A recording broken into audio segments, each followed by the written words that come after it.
नमस्कार, मी Rohidas बोरकडे, AR news मध्ये आपल्या सर्वांचं स्वागत। फुलजिंती येथे श्रीराम प्राण प्रतिष्ठापना सोहळा उत्साहात साजरा। विविध धार्मिक सामाजिक कार्यक्रम संपन्न। शेकडो वर्षाच्या प्रतीक्षेनंतर अयोध्येत प्रभू श्रीराम यांच्या मंदिराची स्थापना झाली असून सोमवार दिनांक 22 जानेवारी 2024 रोजी अयोध्येत श्रीराम लल्लांचा प्राण प्रतिष्ठापना सोहळा संपन्न झाला।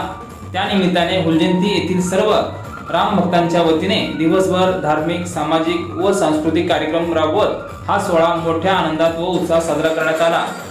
शेवटी सायंकाळी प्रभू श्रीरामांची आरती करून गावातून भव्य शोभायात्रा काढून या सोहळ्याची सांगता करण्यात आली।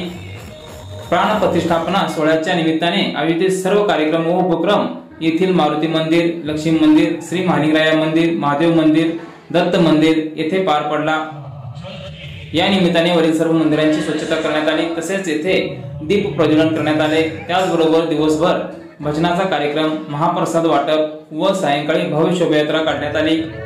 यावेळी विविध पक्षाचे पदाधिकारी, मान्यवर, ग्रामस्थ व सर्व रामभक्त मोठ्या संख्येने उपस्थित होते। प्रथम पहाटे 6 वाजता श्री मारुती अभिषेक व श्री रामलल्ला यांच्या प्रतिमेचे पूजन करण्यात आले। सकाळी 8 वाजता राम रक्षा पठण करण्यात आले। त्यानंतर सायंकाळी 9:30 वाजता होम हवन पूजा संपन्न झाली। तसेच 12:30 वाजता अक्षताचा कार्यक्रम संपन्न झाला। अशा पद्धतीने मोठ्या आनंदात व उत्साहात हा सोहळा संपन्न झाला।